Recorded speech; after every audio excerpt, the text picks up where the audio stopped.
Hey coaches, quick video on something that's often covered in mentor coaching, in our one on ones, and in our live sessions. And that is, how do I practice what I'm learning from being assessed as a coach and continuing to learn about the different types of powerful questions and how to leverage those more effectively in coaching sessions? How do I practice these things?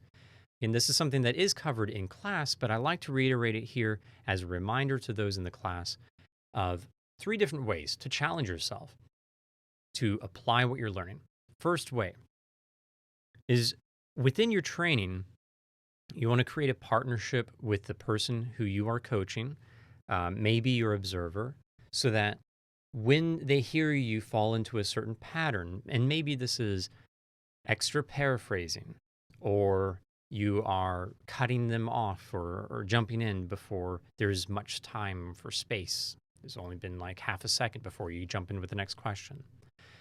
But more to the point of our session today, our video today, if you ask a closed question or an information based question, you can create a partnership with your peer coach who's acting as your client and say, if you hear this thing, could you just make a hand gesture like like something subtle?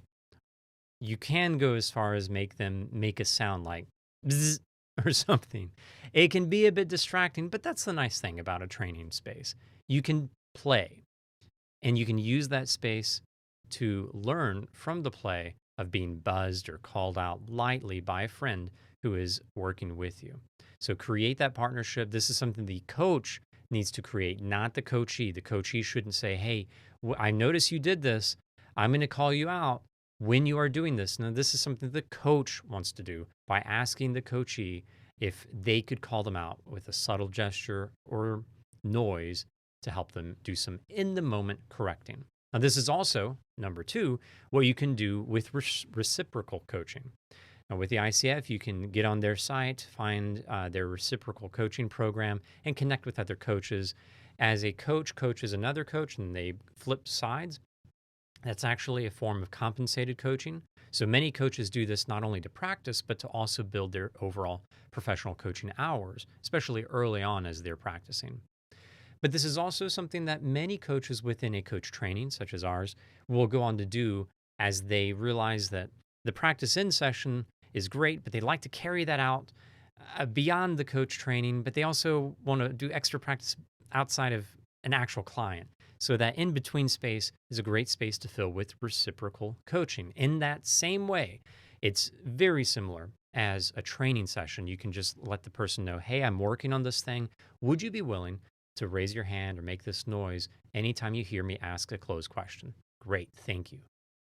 And finally, one more thing that you can do to continue to practice applying what you've learned from your mentor coaching or your live session feedback is to have some sort of reminder around your computer, say, where when you are on your live call, assuming that you're at your computer, you'll be able to see this little note that just has that one thing you're working on, such as open. Or for me, I often would struggle with saying the word so before asking a question. So I just write so on that. Whatever it might be, you can just have this little simple note, not too much text, but it's there to remind you during the session.